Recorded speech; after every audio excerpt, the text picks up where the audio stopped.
أعوذ بالله من الشيطان الرجيم.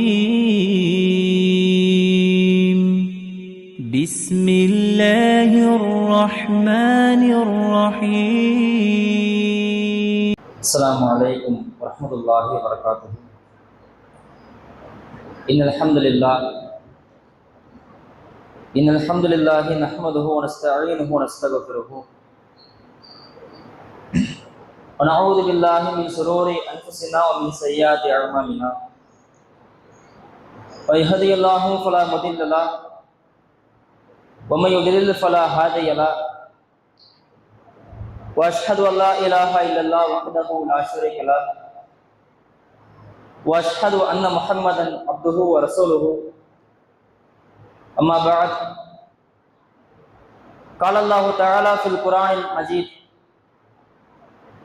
يا أيها الناس اتقوا ربكم الذي خلقكم من نفس واحدة وخلق منها زوجها وبث منهما رجالا كثيرا ونساء واتقوا الله الذي تساءلون به والأرحام إن الله كان عليكم رقيبا. ربي اشرح لي صدري ويسر لي أمري واحلل عقدة من لساني يفقهوا قولي. اللهم صل على محمد وعلى آل محمد كما صليت على إبراهيم وعلى آل إبراهيم إنك حميد مجيد. اللهم بارك على محمد وعلى آل محمد كما باركت على إبراهيم وعلى آل إبراهيم إنك حميد مجيد.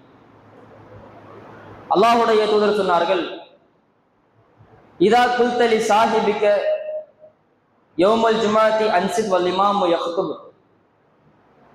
இமாம் உரை நிகழ்த்தும் பொழுது உங்களுடைய தோழரிடத்துல, நண்பனிடத்துல நீங்கள் அமைதியாக இருங்கள், மௌனமாக இருங்கள் என்று சொல்லிவிட்டாலும் பகது லகவுத்த, நீங்களும் வீணான காரியத்தில் ஈடுபட்டு விட்டீர்கள் என்ற நபிமொழியை நினைவு கூர்ந்தவனாக என்னுடைய இந்த ஜும்மா உரையினை ஆரம்பம் செய்கிறேன். எல்லா புகழும் அல்லாஹ் ஒருவனுக்கு. அல்லாஹ் ரப்புல் ஆலமீன் தன்னுடைய திருமறையில சூரா அன்கபூத் என்ற அத்தியாயத்துல 2வது வசனமாக சொல்லும் பொழுது, ஹஸிபன் நாஸு யுத்ரகு யகூலு ஆமன்னா வஹும் லா யுஃப்தனூன். நாங்கள் இறை நம்பிக்கை கொண்டோம் என்று கூறியதற்காக சோதிக்கப்படாமலே விட்டுவிடப்பட வேண்டும் என்று மனிதர்கள் எண்ணிக்கொண்டார்களா என்று இறைவன் ஒரு கேள்வி எழுப்புகிறார். அல்லாஹ்வுடைய அருளால் நாமெல்லாம் அல்லாஹ்வை நம்பிக்கொண்டு முஸ்லிம்களாக வாழ்ந்து கொண்டிருக்கிறோம். இப்படி முஸ்லிம்களாக வாழக்கூடிய நமக்கு நாம் நம்பிக்கை கொண்டதனுடைய காரணமாக சோதனையே வராது, கஷ்டமே வராது என்று எண்ணுவது முற்றிலும் தவறானது. சோதனை என்பது நம்பிக்கை கொண்டால், இறைவனை நம்பக்கூடிய இறை நம்பிக்கையாளர்களுக்கு சோதனை அல்லாஹ்வுடைய புறத்திலிருந்து வந்து கொண்டே இருக்கும். இறைவன் சோதித்துக் கொண்டே இருப்பான். அந்த சோதனை பலவாறாக இருக்கும். இறைவன் சொல்லும் பொழுது, வல நபுலு வன்னக்கும் பிஷைஇ மினல் ஹௌஃப் வல் ஜூஇ வ நக்ஸி மினல் அம்வால் வல் அன்ஃபுஸி வஸ் ஸமராத். ஓரளவு பசியாலும் அச்சத்தாலும் செல்வங்களை சேதப்படுத்தியும் உயிர்களை சேதப்படுத்தியும் சோதிப்போம் என்று இறைவன் தன்னுடைய திருமறையில தெளிவுபடுத்துகிறார்.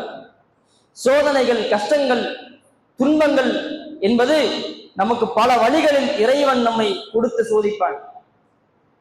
இப்படி நமக்கு ஏற்படக்கூடிய சோதனைகளிலும் நமக்கு நேரக்கூடிய துன்பங்களிலும் அந்த சோதனை விட்டும் துன்பத்தை விட்டும் நம்மை காப்பாற்றக்கூடிய கருவி எது?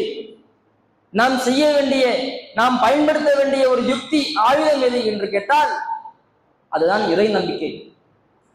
இறைவனுடைய திருமறையில் சொல்லும் பொழுது, கான ஹக்கன் அலைனா நஸ்ருல் முஃமினீன், இறை நம்பிக்கையாளர்களுக்கு உதவுவது நம் மீது கடமை என்று இறைவன் சொல்லுகிறான்.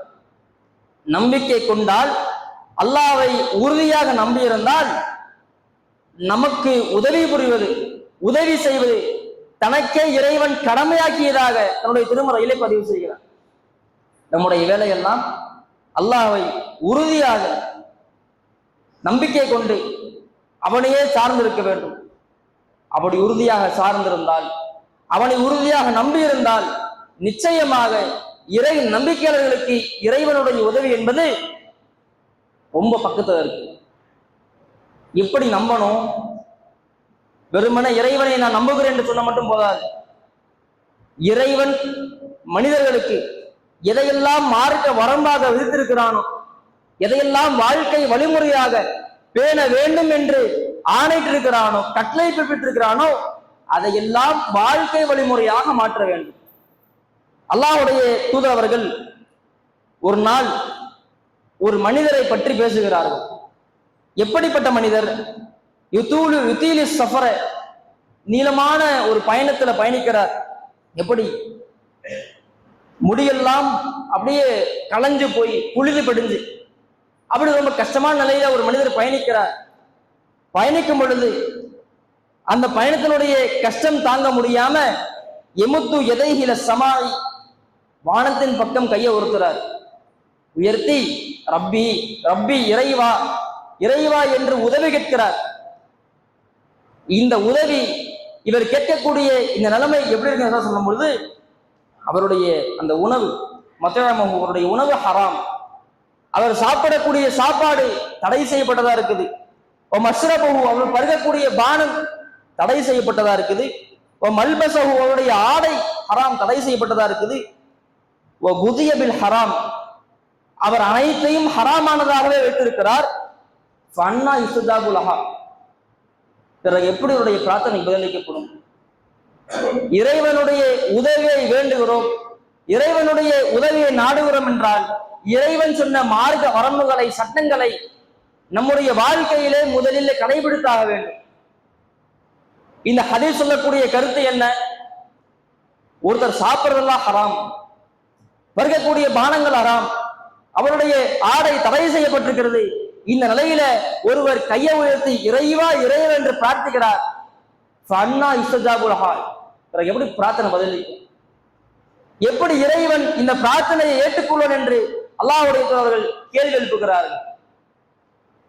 இறைவனுடைய உதவியை பெற வேண்டும் என்றால் இறை நம்பிக்கை கொள்ள வேண்டும். அதிலும் இறைவனுடைய அந்த மார்க்க சட்டங்களை, மார்க்க வரம்புகளை எல்லாம் பேணியவர்களாக, மார்க்கத்திற்கு உட்பட்டு வாழ்ந்தவர்களாக இறைவனை நம்பினோம் என்றால் இறைவனுடைய உதவி நமக்கு நிச்சயமாக கிடைக்கும் என்பதில் எல்லளவும் ஐயமில்லை. வரலாற்று பக்கங்களை, பல செய்திகளை எடுத்து படித்து பார்த்தால், பல போர்க்களங்களிலே கஷ்டமான சூழ்நிலைகள், இக்கட்டான காலகட்டங்கள், அந்த நிலையில போர்க்களங்களில் இருந்த மக்களுடைய நிலைக்கு தகுந்தாற் போல் இறைவன் அந்த இடத்துல உதவி செய்கிறான். ஏராளமான போர்க்களங்களை சொல்லலாம். உதாரணமாக முஅத்தா போரை எடுத்துக்கொண்டால், முஅத்தா போரிலே அல்லாஹ்வுடைய அவர்கள் ஒரு நாட்டிற்கு, ஒரு நாட்டு மன்னருக்கு கடிதம் வாயிலாக ஒரு செய்தி அனுப்புகிறார்கள். அந்த கடிதத்தை கொண்டு போகக்கூடிய தூதரை போகக்கூடிய வழியில் இருக்கக்கூடிய இன்னொரு மன்னன் கொன்று விடுகிறான்.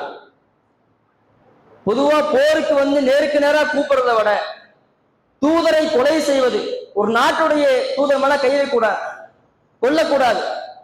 எவ்வளவுதான் பகைமை இருந்தாலும் தூதரை எந்த ஒரு சேதமும் இல்லாம பார்த்துக்கணும்.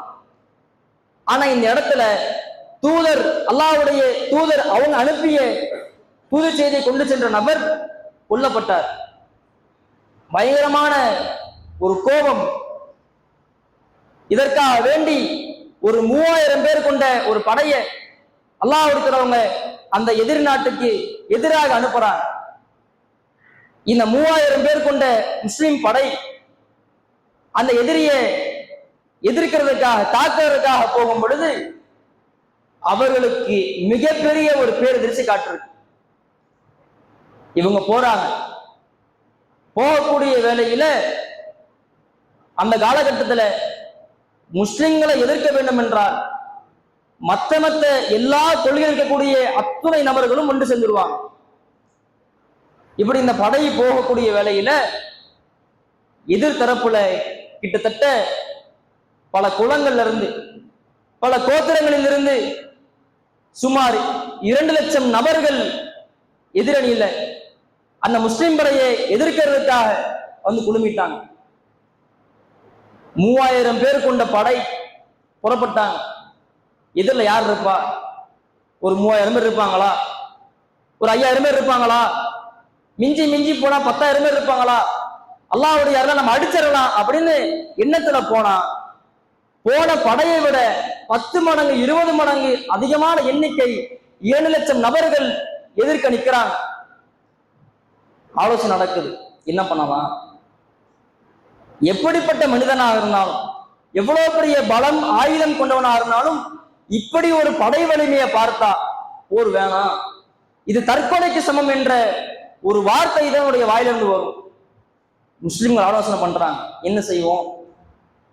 ரசூலுல்லாஹ் கடிதம் கொடுப்போம், அல்லாஹ் ஒருத்தரவங்க ஆலோசனை பண்ணுவாங்க, நமக்கு சிறந்த ஒரு முடிவை சொல்லுவாங்க, அல்லது கூடுதலா படை அனுப்புவாங்க, இப்படின்னு சில ஆலோசனைகள் நடக்குது.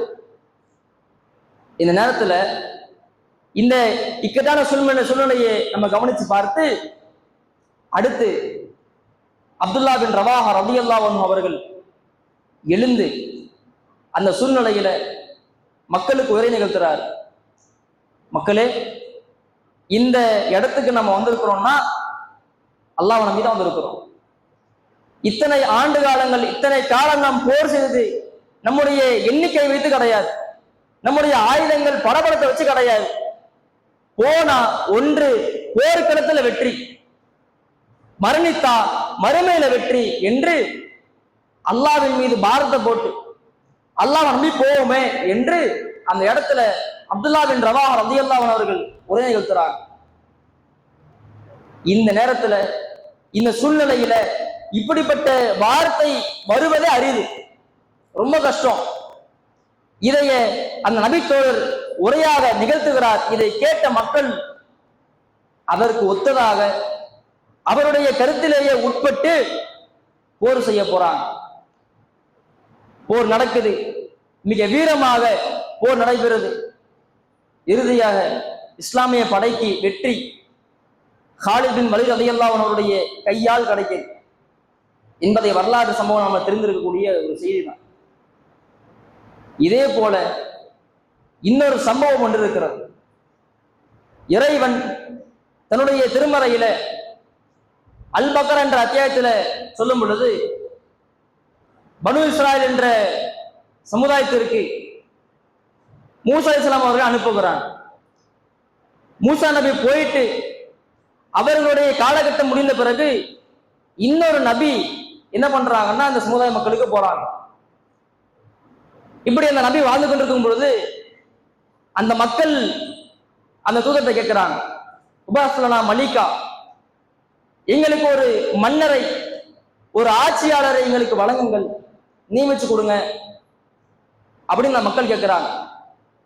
இந்த தூதர் இறைவன்கிட்ட கேட்டு இறைவன் வஹி அறிவிக்கிறான், இன்னல்லாஹ கத் பஅஸலக்கும் தாலூத்த மலிகா, இறைவன் உங்களுக்கு தாலூத் என்பவரை மன்னராக ஆக்கியுள்ளான் என்று வஹி வருது. இந்த மக்கள் உடனே கேட்கிறாங்க, தாலூத் மன்னரா? எங்களை விட அவர் செல்வத்துல மிகவும் குன்றியவர், மன்னர் தகுதிக்கு ஆட்சி செய்வதற்கு நாங்கள் தான் தகுதி படைத்தவர்கள் என்று இவங்க சொல்றாங்க. அதற்கு அந்த நபி வந்து இல்ல, அல்லாஹ் தேர்ந்தெடுத்துட்டான் அப்படின்னு சொல்லி முடிச்சிடுறாங்க. இதற்கு பிறகு ஒரு போர்க்களம் வருது. ஜாலுத் என்று சொல்லக்கூடிய ஒரு கொடிய மன்னன் இருக்கிறான். அவனை சந்திப்பதற்காக, அவனை எதிர்கொள்வதற்காக ஒரு போர்க்களம் ஒண்ணு வருது.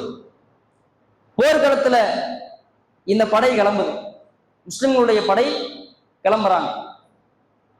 கிளம்பி போகக்கூடிய வேளையில அந்த தாலூத் என்று சொல்லக்கூடிய மன்னர் அவர் என்ன பண்றாருன்னா ஒரு அறிவிப்பை செய்றார், இன்னல்லாஹ முபத்திலுக்கும் பின் நகர், ஒரு ஆறு ஒண்ணு வரும், அந்த ஆறு தான் சோதனை. அந்த ஆறின் மூலமாக அல்லாஹ் உங்களை சோதிப்பார். ஃபமன் ஷரிப மின்ஹு, அந்த ஆற்றிலிருந்து யார் நீரை பருகுகிறாரோ ஃபலைஸ மின்னி, அவர் என்னை சார்ந்தவர் கிடையாது. அந்த ஆற்று தண்ணீரிலிருந்து நாம் நீர் பருக கூடாது என்று தடை செய்து விடுகிறார். இதான் சோதனை. தண்ணி பருகக்கூடாது. வேண்டுமானால் ஒரே ஒரு கவலம் கையளவு தண்ணீரை பருகிக் கொள்ளலாம் என்ற ஒரு அனுமதியும் கூடவே கொடுக்கிறான். இந்த ஆற்றை கடந்து போறாங்க. கடந்து போகக்கூடிய வேளையில இந்த தூதருடைய கூற்றை மீறி அந்த கூட்டத்துல குறைந்த நபர்களை தவிர பெரும்பாலான நபர்கள் அந்த ஆற்றில போய் தண்ணி குடிக்கிறாங்க. தண்ணி குடிச்சு முடிச்சுட்டு அவர்களுக்கு இயலாமல் போய்விட்டது, சக்தி இழந்துட்டாங்க. போர்க்களம் ஆரம்பிக்க போகுது. படையில இருந்த முக்காவாசி நபர்களுடைய அந்த பலம் காணோம். சொல்றாங்க அவங்க, லா தாக்கத்தினால் யோம், இன்றைய இதனை சக்தி இல்லை, போர் செய்ய முடியாது என்று இவங்க சொல்றாங்க. இதை கேட்ட அந்த சிறிய படை எப்படிப்பட்ட வார்த்தை அந்த இடத்துல வரும் நம்ம யோசிச்சு பார்க்கணும். போர் செய்ய வந்தோம், வரும் பொழுது கூட இருந்த ஆட்களும் கண்டுகிட்டாங்க, போர் செய்ய வேணாம், திரும்பி போயிடுவோம் என்றுதான் எல்லா மக்களும் எண்ணுவாங்க. எல்லாருடைய மனநிலையும் அப்படித்தான் இருக்கும். ஆனால் அந்த இடத்துல அந்த குறும்படை, சீய படை எப்படிப்பட்ட வார்த்தையை பிரயோகிக்கிறார்கள், பதிவு செய்கிறார்கள் என்பதை இறைவன் மிக அழகாக பதிவு செய்கிறான். காலல்லதீன யதுன்னூன அன்னஹும் முலாக்கு ரப்பிஹிம், தங்களுடைய இறைவனை உறுதியாக சந்திக்க போகிறோம் என்று நம்பியவர்கள் சொன்னார்கள், கம்மின் ஃபியத்தின் கலீலத்தின் கலபத் ஃபியத்தின் கசீரா, எத்தனையோ சின்னஞ்சிறு படைகள் பெண்ணம்பெரிய படைகளை அடித்து நொறுக்கியிருக்கிறது, பிஇذنில்லா, அல்லாஹ்வுடைய நாட்டத்தால். இந்த வார்த்தையை பாருங்க, இவ்வளவு அழகான ஒரு வார்த்தை. போர் செய்ய வந்திருக்கிறோம், இதுல எண்ணிக்கை ஒரு கணக்கே கிடையாது.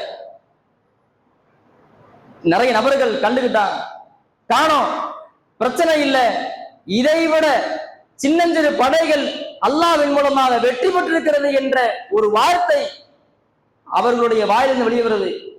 இது அவர்களுடைய இறை நம்பிக்கை எப்படி இருக்கிறது காமிக்குது. அடுத்து போர்க்களத்துல போர்க்களம் நடந்துகிட்டு இருக்குது.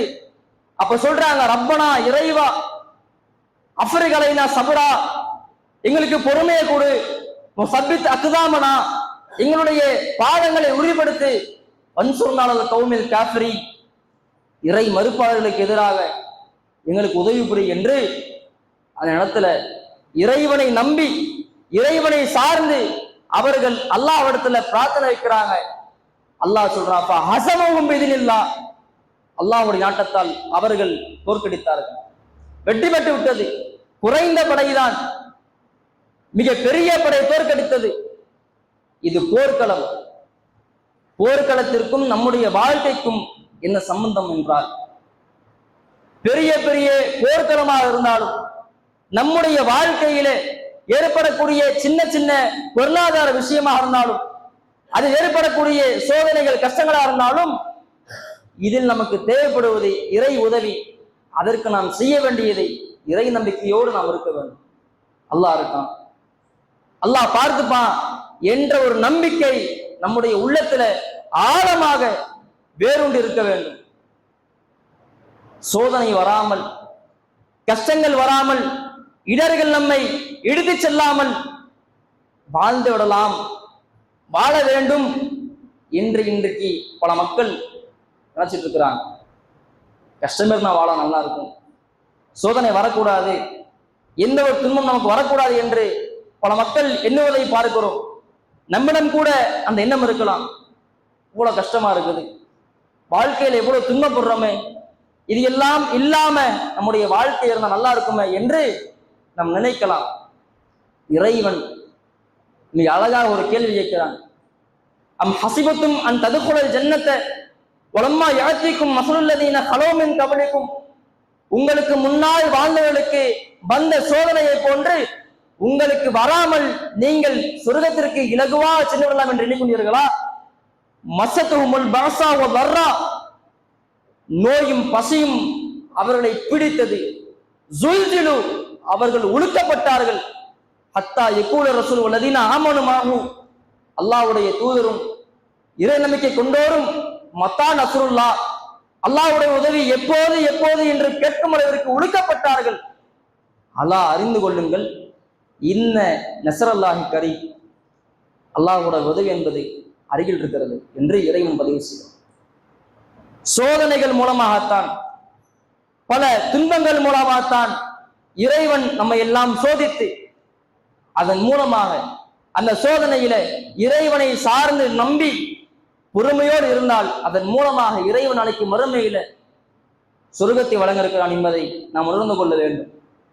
அதே போல நமக்கு ஏற்படக்கூடிய கஷ்டங்களை, துன்பங்களை மிக இலகுவாக தாங்குவதற்கு, கடந்து செல்வதற்கு அல்லாஹ் இருக்கிறவர்கள் காட்டி தந்த அழகிய வழிமுறை உண்டு. அல்லாஹ் எடுத்து சொன்னார்கள், இதா அசாபக ஷைஉன், உனக்கு எது துன்பம் ஏற்பட்டால், உனக்கு ஏதேனும் கஷ்டம் ஏற்பட்டால், ஃபலா தகுல் லவ் அன்னி கதா லவ் அன்னி ஃபஅல்து கதா வ கான கதா, நான் இப்படி செஞ்சிருந்தா இப்படி ஆயிருக்குமே, நான் இப்படி செஞ்சிருந்தா இப்படி ஆயிருக்குமே என்று சொல்லாத, ஃபகுல், நீ இப்படி சொல்லு. எப்படி? கத்தர் அல்லாஹ், அல்லாஹ் விதிச்சுட்டான், அல்லாஹ் நாடி விட்டான், மாஷா ஃபஅல, அவன் நாடியதை செய்து முடித்து விட்டான் என்று அப்படியே போயிடு. நடந்து முடிந்த அந்த நிகழ்வுகளை எல்லாம் யோசித்து இப்படி பண்ணிருக்கலாமே என்று யோசித்து நேரத்தை வீணடிக்காத, அல்லாஹ் நாடித்தான் என்று உன்னுடைய வாழ்க்கை கடத்தி செல்ல என்று அல்லாஹ்வுக்கு அவங்க அழகிய வழிமுறை சொல்லியிருக்கிறாங்க. எனவே நமக்கு ஏற்படக்கூடிய கஷ்டங்கள், துன்பங்கள், இடர்கள் இதெல்லாம் நமக்கு வரும் பொழுது இறைவனை உறுதியாக நம்பியிருந்தால், இறைவனை உறுதியாக சார்ந்திருந்தால் அல்லாஹ்வுடைய விதி என்பதை நிச்சயமாக கிடைக்கும் என்று கூறிக்கொண்டு என்னுடைய முதல் உரையினை நிறைவு செய்கிறேன். அஸ்ஸலாமு அலைக்கும் வரஹ்மத்துல்லாஹி வபரகாத்துஹு. அஸ்ஸலாமு அலைக்கும் வரஹ்மத்துல்லாஹி வபரகாத்துஹு. கண்ணியம் நிறைந்த எல்லாம் வல்ல அல்லாஹ்வின் நல்லடியார்களே, முதல் உரையில இறை உதவி என்பது இறை நம்பிக்கையாளர்களுக்கே என்ற தலைப்பில சில செய்திகளை பார்த்தோம். இரண்டாவது உரையில மிக முக்கியமான 2 அறிவிப்புகள்.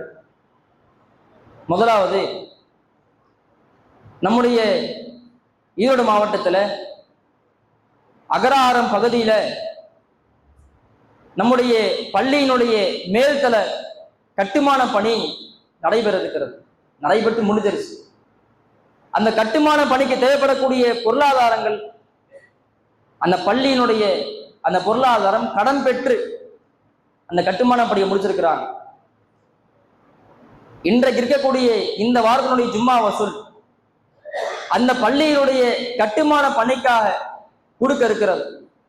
சென்ற வாரம் இதனுடைய அறிவிப்பு நடந்திருக்கும். ஆக வந்திருக்கக்கூடிய சகோதரர்கள் தங்களுடைய பொருளாதாரங்களை அதிகமாக வழங்குமாறு கேட்டுக் கொடுக்கிறோம்.